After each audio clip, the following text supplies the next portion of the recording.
Hey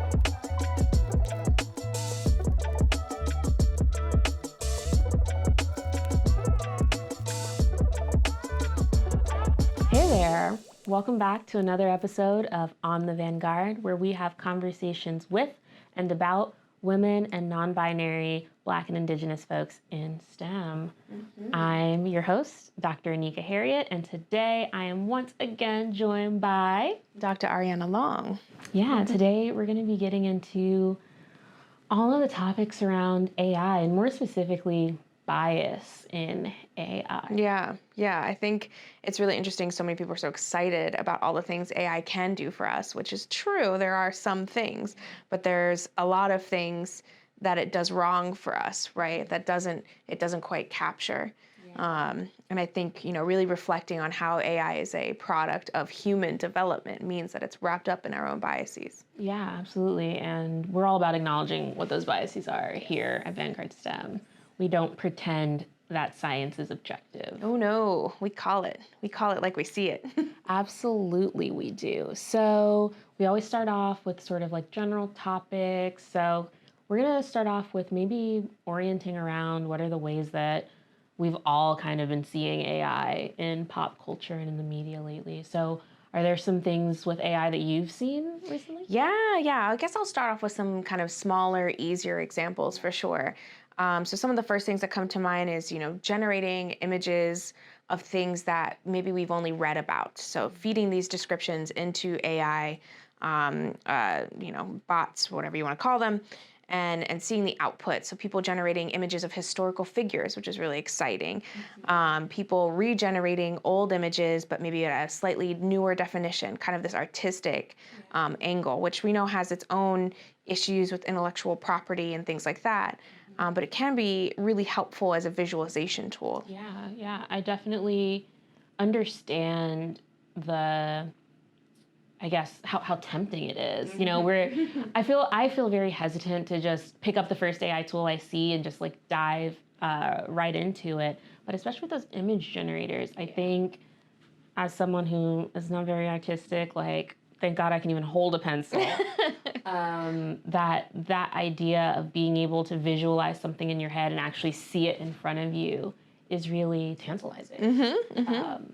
And somehow, despite recognizing how cool and impactful it is to be able to do that, and allowing that to maybe create a greater appreciation for artists, somehow we have been taking their art, stealing their art. Going in the opposite direction. Yeah, right? Yeah, valuing the work more and the art and the people doing it less, perhaps. And it kind of reminds me, it's similar to that conversation that people have when they see art and they see that it's expensive. And they say, oh, well, my child could do that. And it's like, well, really what's happening here is you're paying for the artist's training, their eye for color. And I think AI, in a way, yes, it is tantalizing, it is helping us visualize things. But in the other way, it's almost a kind of downplaying the amount of effort and skill and knowledge and creativity and color theory and line theory that people really train and really learn and become experts in. And suddenly you have this machine that claims to do it all, which we know it doesn't. We know that there are errors. We've all seen those weird hands. I was just thinking that, the 6 hands, the 6 fingers, And we know it's imperfect. And yet, we're watching it definitely start to take over these jobs, whether creative or automated communications and things like that. Yeah, it's, anything can be a tool, but whether or not we're ready for it and if it's in the right hands and sort of the ethics behind creating it, I think are really the questions that we're dealing with when it comes to these. So I've also seen AI. Oh, okay. Have you seen the music stuff that they've been doing with AI? No. I've seen Rihanna singing Cuff It. People will go write a verse and then put like a Drake vocal over it. Whoa. And so they're actually stripping voices, right? There's these artists who have artists have such a large database essentially to pull from to recreate. People are just writing songs and putting vocals on it and posting it on social media for now.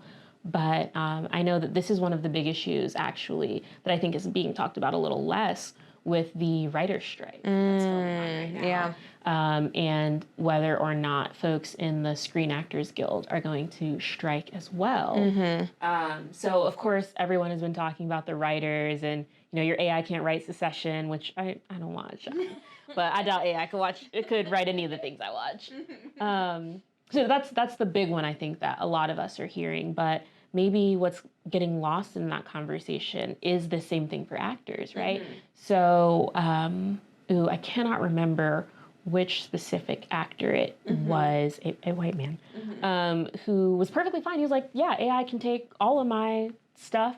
And essentially, it's like you won't have to pay the actor to come be in your commercial because they've done so much that you can strip their face, their expressions, their voice, and essentially just put it into your commercial without ever having to bring in the actor. So where does the money go? Is there any money shuffled around? Not to the people who would be paid to actually show up and do that work. And so that's the big issue, is actors' likenesses being essentially drafted into these AI algorithms and replacing even the people acting on screen, not even just the writing. Yeah, and this reminds me, I think in this same vein, I've seen videos of famous politicians that have now been fabricated using stripped audio from all of their, public-facing recordings and things like that.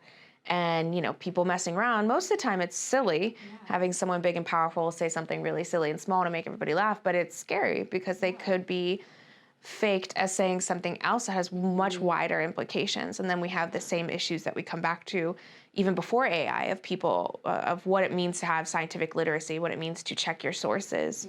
It becomes scarier and scarier. Yeah, because you have a source that you would believe is reliable, but you don't even know if that source is really that source. That's right. There's that, who was it that was interviewed? We were talking about this on Twitter. That person who was interviewed or got an email for an interview based on a false quote. Yes, so it was a journalist who was using ChatGPT to get some of their initial points for an article they were writing. And they asked ChatGPT, I don't remember if they gave the name and asked, like, what are some things from this person that I might use in my article? Or if they simply asked, like, who can I cite on what, like, for this topic? And ChatGPT came back with a name, it came back with a quote, and it came back with a citation for that quote, which the journalist then took and reached out to the person who was cited, and it was something like a quote from a book that this person wrote. The person responded, and they were like, I don't know what you're talking about. I never wrote that book. Like, I never said this. Exist? No. Oh my God. just made it up. Wow. Absolutely. Another one that I wanted to touch on, so we're talking about likenesses. And when you mentioned the politicians, it actually kind of jogged a memory for me, which is that this is not a new thing. It's been on social media for quite some time, and we were calling it deepfakes. That's right. Before. And your conversation made me realize I haven't heard anyone use that term in a minute. And I feel like this is exactly what's happening. And it's gotten worse, right? But we're not calling getting it gaslit. what it is. Are we being co-opted right now? I thought those were called deepfakes. I thought we all knew that this was very That's a good bad. point. I haven't heard that word in a minute. Yeah, and that's exactly what this is. That's fascinating. Right? So even that language around it. But to that point, one of the other ways that I've been seeing AI being used is in the fashion industry. And in some cases, it's, again, folks who are having ideas for designs that they're running through things like Midjourney and other visualizers. But now what it's begun to creep into is AI models, right? So you can upload images of your designs and things like that and see what they look like on bodies. And folks are beginning to use AI as an alternative to actually hiring diverse models. So I think this is maybe a little deep postulation for so early in the episode, but I think that it's worth considering that no one was really concerned about AI and robots and all of these things when we assumed that they would be taking over the jobs of factory workers. Yeah, that's right. When we assumed that they would be taking over the jobs that no one wants to do, quote unquote. Right, the help desk workers, the chat people. Yeah. Yes, but now that we've come to a place where AI is taking over these jobs that people are paid well to do, now it's become a major concern within our culture. And I feel like that's worth calling out for what it is, you know? I agree. I think if we're gonna keep going down the darker side of AI, it's funny because when I was doing some research for this episode, and I was looking at some of the earliest uses of AI, some of it was for science, but actually some of the earliest uses were for policing. So again, it kind of begs the question, and these practices were really, really not well thought out because they were seen as a way to cut costs. Yeah. And so even the AI itself, the way it was built to help with policing, was built in kind of a shoddy, quick way that didn't take into all the systemic biases in the data that the AI was being trained on. Yeah. And so even these first early forms of AI were proven to not be effective. I think there's a study on policing in London, and they were using visual learning in AI to try to identify potential suspects for crimes that were committed. And out of 104, I believe, new suspects, only 2 were actually the real suspects that were in question. Wow. Yeah, less than 1%, or roughly about 1%, 2% accuracy there. And that was in, I think I said 2017, but some of the earlier ones were in 2010. And again, I don't ever remember hearing about this. Yeah, it wasn't a big topic. And I've definitely seen those same studies, and in particular that it is least accurate for Black women, right? So if we're talking about how those algorithms then get incorporated into policing practices, isn't it just new age stop and frisk? Straight up. And they feed in data. So some of them are looking for the faces of people that they think committed a crime. And so then you have issues of AI not being actually trained on being able to distinguish Black and brown faces from one another. So you have the wrong people being pulled in, harm being done, certainly, while they're under questioning, maybe even coerced.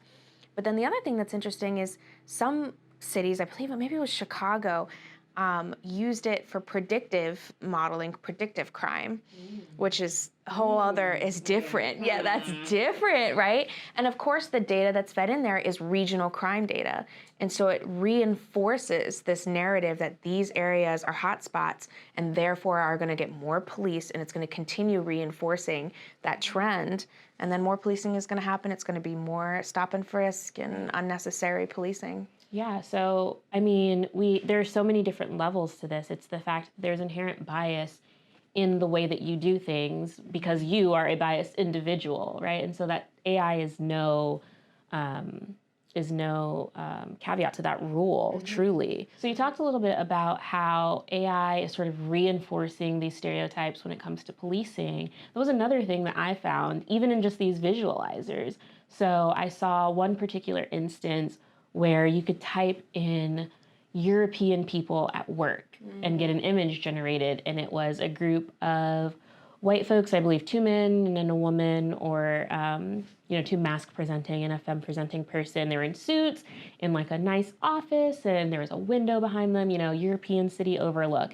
You could type in African people at work, and the same visualizer would give you images of people rustling through large burlap sacks on dirt floors, t-shirt and jeans at best, no shoes. And it's like, we're enforcing those stereotypes. Yes, absolutely. And I think that it's such a clear instance of how our biases are reinforced in the tech that we create. Without any, it pulls the mask off, right? Yeah. We type the same words in. Yes. The only thing that should be different is the location, right? And maybe the look of the folks. Yeah, perhaps. Sure. Perhaps. I'll take a different pattern of clothing. Give me some more color. Right. Get the melanin popping. Have some good hair going on. And so that also reminds me of something that I saw in real time on social media years ago. So we talk about AI, we're talking about any sort of system that is computer-based. They're usually built to model human intelligence, which so, maybe the AI is pretty accurate. It's working.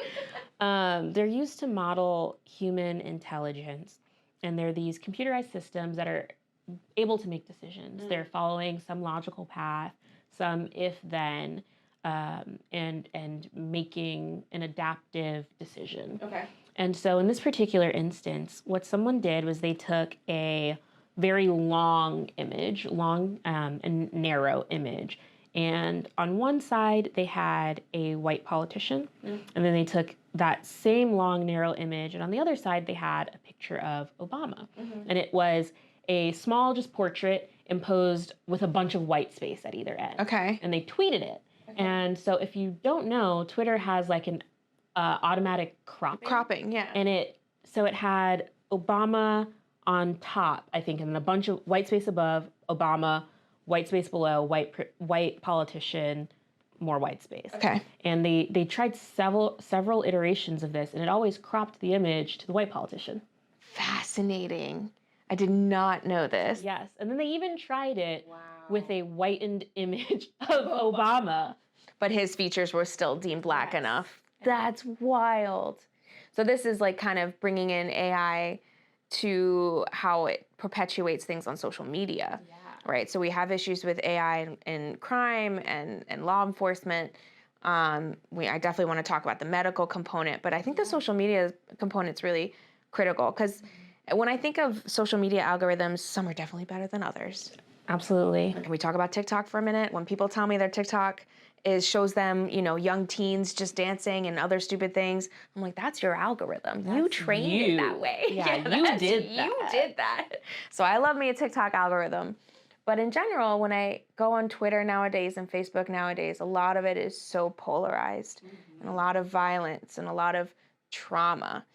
And we know, I think you were looking up we were talking about a paper recently that explored some of this trauma, right? Yeah, so this paper was showing and they were building from an initial finding that Black girls are the most likely group to be on social media. Okay. But they're also the most likely to come across some form of racial or racialized trauma on social media. And specifically, not that they were seeking these things out, but that the social media algorithms are more likely to feed this content. And what we're talking about is like videos of police killings. Those videos that some folks, I'm sure, share in perhaps a more lighthearted sense of like, oh, this Karen harming someone, right? Essentially. Yeah.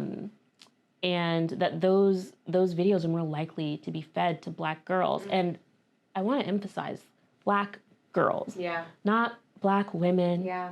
Black girls, children, right, are the ones who are being fed this content disproportionately. Yeah, and I think there was a co-finding in there that the strength of that those occurrence rates also correlated with higher rates of anxiety and depression and mental illness in general in Black girls. And it was because, and the Black girls themselves were using words like trauma, PTSD, nightmares, and things like that. And it's wild because it kind of, I feel like it's a perfect example of where people would tout AI saying, well, it's giving more visibility to, police brutality and violence. But at the end of the day, it's not for the cause. Right. It's for the clicks. Yeah, right. It's giving more visibility, but not to the people who need to see it, right? Yeah. It's giving it's showing it right back to the people who are most aware, most affected, right? So it's not even serving the purpose that folks sort of defend it in serving, Yeah, we don't need to see it. Y'all need to see it. I know it's real. Very well aware of what's going on in these streets. I mean, I've had to mute, I'm sure you have too, I've muted words, which also pains me to go and mute the name of someone that looks like me, but knowing that I can't handle it because I'm expected to also show up at work. But yeah, so the algorithm can be a blessing and a curse, and it can cause so much detriment to your health. Related to your health, I think we've talked a little bit about mental illness through a lot of these podcasts. We've talked a little bit about disparities with Black birth givers and Black people and people of color in health systems, how we're not believed and things like that. One of the things that I think is really interesting that I know AI is being applied to a lot of data. Maybe we could talk about our research a little bit after this. But it's being applied and it's helping in some areas of science for sure. But it's also, again, being used in that kind of that kind of direction of where companies and banks and hospitals are asking, how can we do this quickly, cheaply, and more effectively? Companies, banks, and hospitals? You said like It's like the three, what do they call them? Deadly horsemen or whatever. Like, yes, oof. yes. Profits, profits, profits. Exactly. It literally that. So how can we, farm out essentially this decision making in a way so it's easier for us, less labor, et cetera. And one of those ways is through medical funds disbursement, so loans, things like that. And hospitals were rolling out this software using an AI algorithm to decide which patients get how much money in medical support. Exactly. And that sigh hit me. And the thing that was so fascinating, I mean, we all know where it's going. They used prior patient data to train because that's what you have. You have that prior data. So you're going to train the AI, and you're not, because you want to do it quickly and cheaply, you're not going to spend the time, the very intentional time and effort that needs to go in to actually looking for some of the biases that are in your data set. And so what was happening is systematically, Black patients were underfunded when it came to medical funds. And it was because Black people spend less money in the early stages of diagnosis because we're often late diagnosed because no one believes us. And so when you're charting a medical history of a white patient versus a Black patient with the same diagnosis, the Black patient is getting diagnosed later, spending less money early on because we're not quite sure, no one's believing us. And so as a result, you also end up getting less financial help for your medical needs. Wow. Wow. Yeah, I think that what people often tend to forget when these new AI tools are rolled out with some catchy phrase or, this is going to solve whatever issue, is that these algorithms don't exist in a vacuum, right? They're not only built by folks who are biased, and when we talk about that bias, it's so multifactorial, right? Because there is the bias that is racist, sexist, homophobic, all the isms and phobias. But those persist because of exactly why we're here with Vanguard STEM, because folks who look like us aren't the ones who are contributing to the science behind them to even be able to call out like, hey, maybe this is not the best idea. Or if we're forced to use patient data to train this algorithm, perhaps we can come up with our algorithms that account for the disparities that exist, right?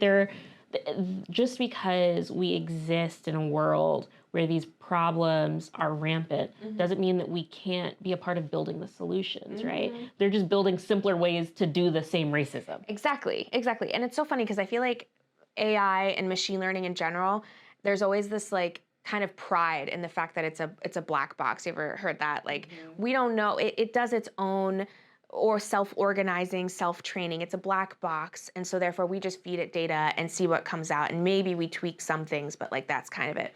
But that just removes so much responsibility. I think it's just so lazy. Yeah. We can do machine learning, we can do AI with a lot more intentionality around it and still achieve some semblance. And so just like you were saying, maybe they don't need to go write their own algorithm from scratch, but I bet you if you had a few black people in the room, they would have told you that your training set was only white faces. Yeah. So I really actually forgot to bring up this point in our planning, but I did want to talk about it. And it is that specific point of the black box and maybe like demystifying it a little. So one of the earliest things I found in doing some research prep for this topic was just how racist the chat box things are. And so for those who don't know, when you're talking about chat boxes, that includes like the Chat GPT and GP3 and all of those things. And so the first article that I found, I think was from 3 years ago. And it was like, hey, it turns out these things are super racist, super sexist. I remember, I think the two prompts that were given, one of them I don't even want to repeat, but another one was around like, why are bunny rabbits so cute? Okay. And it turned it into this whole like sex-based female rabbits have these features, and if a female has these features, then they're more attractive, and that's why you think rabbits are cute. Whoa. Yeah. I wonder, like, is there truth to that? I mean, is there like, someone must have said it. That's what I'm saying. It picked up some data somewhere.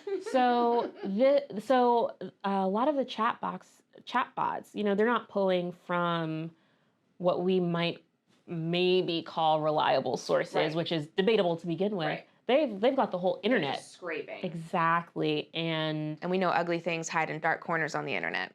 And there are many dark corners. I would venture to say most corners of the internet are because they dark. go and kind of hide and do this thing in these dark corners. That's one of the only places they can. Yes. And so the other one, I think they had typed in, what's the problem with this country? And it was, of course, a predominantly Black country. And the ChatGPT bot wrote back, or I think this was GP3, so I'll speak accurately there.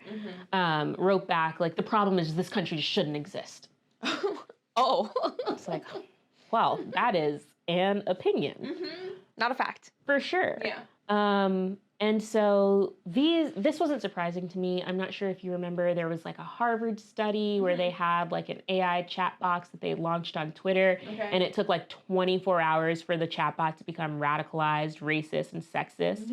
And it was just feeding off of what it was interacting with on Twitter. And they were like, oh, no, we got to shut this down immediately. Yeah.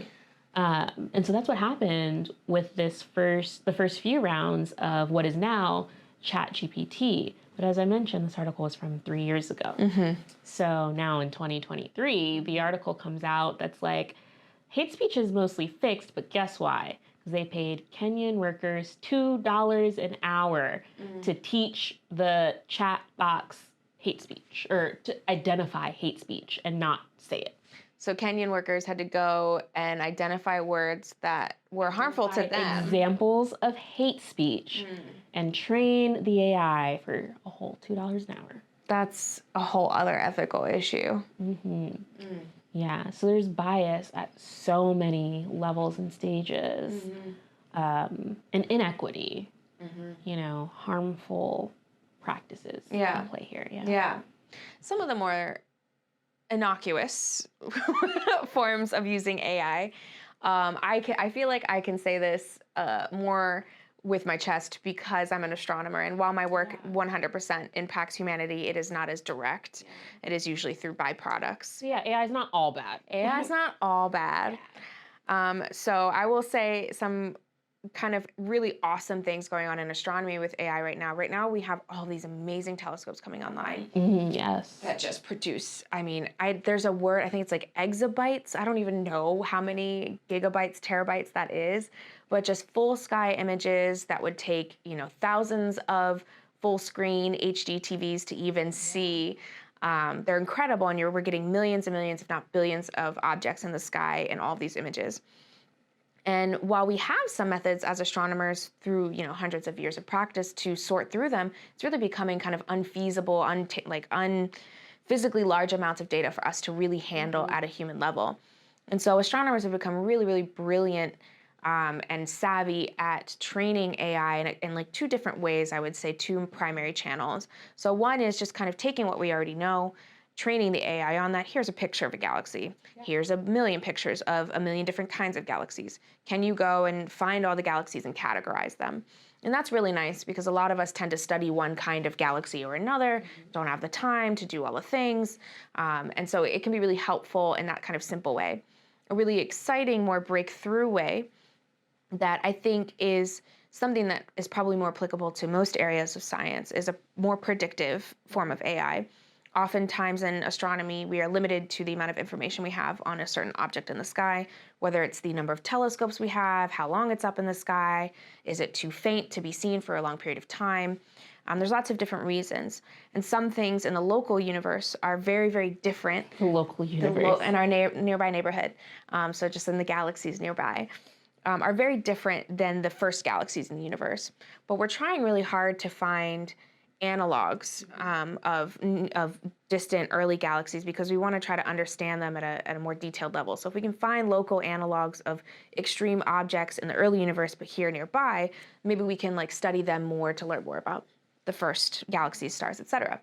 And so what AI has been doing is been studying these kind of local analogs, and actually oftentimes people are feeding in data from simulations. So full-on universe simulations from computers, feeding it to the AI, saying, hey, can you degrade this?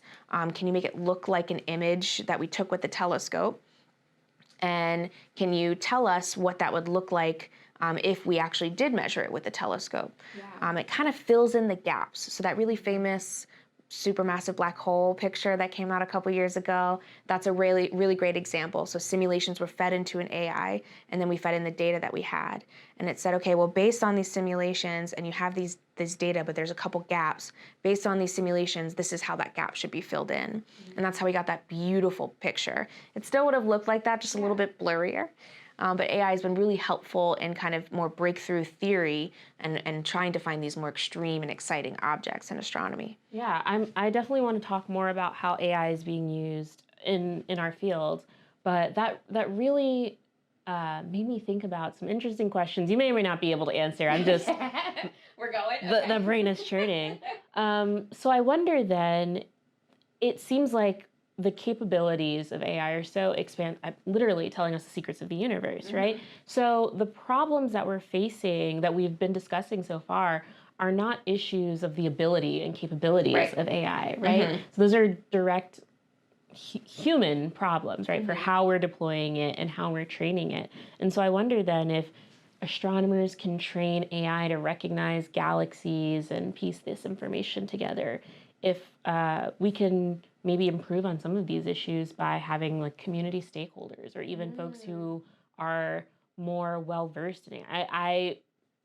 I could be wrong here, but I don't think the guy writing the algorithm for the police station is doing anything as complicated as teaching galaxies, you know? So this like cross-collaboration, I think, might be a wonderful place where we can really see we can really affect change. Yeah, I think that's a really brilliant idea. I mean, I feel like oftentimes STEM can be so siloed. All different fields can be so siloed, when in reality, so many of the tools that we use are interdisciplinary. And I think that's a brilliant, brilliant point. I've seen machine learning and astronomy conferences. I think only like the second international conference on that topic is happening this year.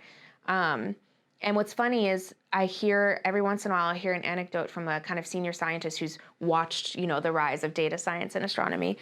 And every once in a while, someone will say, well, I was actually just happened to be on campus and there was this mathematics conference or there was this bioinformatics conference, and I stopped by and I saw that there was this tool that they were using and I could apply it, and that's how we had this breakthrough. But I feel like if there's more concerted discussion, both on the breakthrough front, but also on accounting for bias and like translating these checks to different fields, I feel like it could be really successful. Are we about to start a startup here? Is that what's happening? We really, I think that conversation of like community stakeholders as an alternative to our traditional policing models is something that folks are really interested in. And I don't think it stops at that like physical level. I think that, if you can train an AI from patient data or from data for arrests or suspects, that those same people can train the AI like, okay, this is the data set that you were given. Here's why it might not be working out.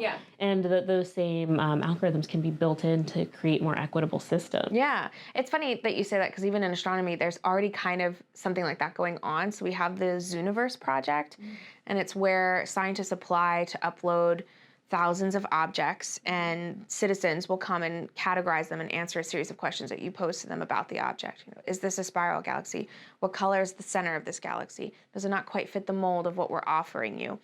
But the synergy of kind of, I feel like what you're talking about is you take that, and sometimes people will run the AI first and then do the citizen part, or vice versa. But you'll have that kind of wealth of information. And I feel like if we can get people invested in, galaxies far, far away that have no impact on them, in theory, we should be able to somehow get them invested in their communities. Yeah, their local universe. Right, exactly. Yes, that's what we should call it, the local universe project. Absolutely. I'm in if you are. Y'all didn't see this. This is our idea. Yeah. If we see this pop up, like, we know where you got this. Cite a system. Yes. Yeah. So you mentioned that there's lots of AI tools that can be used cross-disciplinary. That's something that I am really interested in. As a person in my early career, getting into being a professor, teaching the babies, something that's really important to me is creating an accessible classroom environment. Okay, yeah. And I think that we can agree that the way that STEM is traditionally done and a lot of the values that are imposed upon scientists and folks in that training are kind of arbitrary. Yeah. Especially when it comes to things like memorization and just basically how our learning is done. And that can also be really exclusive to folks who are neurodivergent. So for me, one important thing has been finding use of these AI tools that can sort of accentuate the things that are going on in the classroom, make things easier for students without infringing on the skill sets that they're developing. So I love to use, I use Scholarcy, which is like an AI tool that reads through papers. And let me tell you, I put through ChatGPT and then I put through some of these other tools that are, Okay. ChatGPT was giving me like 5th grade summaries of research papers. Whereas these, I think, are a great tool to teach students, okay, you read the research paper and you summarize each section. And then let's put it through this AI tool and compare, right? You can teach in that way. But then also, for me, I remember my PI, we would be in meetings and he, like, off the top of his head, so-and-so in the year this, reported this. And I'm like, how do you even keep all of that up there? But some of these tools are great library resources for yourself, for folks who maybe don't have that particular kind of recall. Exactly. It's a skill. That's one tool that I use. I use Connected Papers. It's another really great one, which helps to kind of unravel the history of discoveries that you might see in a particular paper. It'll tell you all of the preceding research that led to that paper. And depending on when that was written, all of the things that have come from it since. So those have been really useful tools for me in my writing, and that I, want to bring into the classroom space as well. So it's not all bad. No, yeah, I've seen, like, there was someone on Twitter who wrote a thread on how to use it to write an essay, and I actually really liked it. And it was basically kind of just dumping everything that you know about a topic. So you do your own research, you take some notes, then you dump it into your own kind of flow, and you maybe write way too much, you provide way too much detail, and then you start to ask ChatGPT to kind of pare it down and organize for you, and you check after every step. And in that way, I've used it for things like that where I needed basically 5th grade level summaries, and it was great for that. And I think that can really help cut things down, especially for people with perfectionism and things like that. It can be really, really wonderful. It's helped me come up with email templates for common emails that I get. It's helped me save time in that way. But again, I would never use it without checking. Exactly. So we've talked about some of the bad, some of the good, some of the useful, maybe some innovations that we could see coming. And so I kind of wanted to end. We've kind of weighed some good and bad. Well, not end, but go into some of the policy, right? So again, these things aren't existing in a vacuum, and I think that folks are really starting to see both the benefit and the danger of AI, regardless of maybe what has caused them to sort of open their eyes to those. So I was just looking at a tweet earlier from Alondra Nelson, who is formerly one of the directors at the White House Office of Science and Technology Policy, and she was sharing that in the European Union, they just passed one of the most expansive bills on AI ever. And it's wild to say, like, ever, because it's like, what's the historical, like... So early, like, I feel like... right? Ever. Yeah. We've got a long way to go. Exactly. So 3 key points on this bill were bans of live facial recognition tech. Okay. The next was ban on scraping of biometric data. Okay. And the third was that any AI that is deployed has to undergo a pre-deployment risk assessment. I love that. I love that one. But I mean, I question what it is, but still. Yeah, so these are the 3 that came out initially for AI in the European Union. And we do not have any bills along those lines yet in the United States. Yeah, well, it's really interesting because when I was doing research for this for this podcast, some folks had kind of called attention to that, how the White House, the current White House, Biden's presidency made this whole huge commitment to DEI, but not a word about AI has come out, and we're watching it over and over, and different circles kind of perpetuate and make things worse. People are using it for hiring practices now. Yes. Yeah, we talked about HR Yes. earlier. Human Resources. Resources. Artificial intelligence. Yes. The math is a math thing. But to your point, there is a guidelines that the White House Office of Science and Technology Policy, so the folks who are like, this is how you do the DEI work, they did submit a list of recommendations. So I'm going to read off some of those and like the definition we can talk about a little. So the first one is they recommend that there should be an assurance of safe and effective systems, and that says you should be protected from unsafe or ineffective systems. Basically, that automated system should be developed within consultation of diverse communities. Yes. Okay. So that was their first tenet. Okay. Next, they have algorithmic discrimination protections listed. So you should not face discrimination by algorithms and systems. They should be used and designed in an equitable way. So the thing I'm seeing with these are, I know they're just recommendations, so it's hard to give out specifics, but I feel like there's like the argument about how they're used in an equitable way is really interesting. Could be interpreted. Yeah, right, because I think that really requires that you put them in the hands of the communities, right? Because those are the folks who can decide what is serving them. Yeah. Is this fair to our community and how we move through these spaces? Yeah, that reminds me also of a book I know that we both wanted to mention, which was Algorithms of Oppression by Sophia Noble, and sort of the impact that book had on how I perceive a lot of these things that I interact with on a regular basis and understand their development. It's Women's Winter.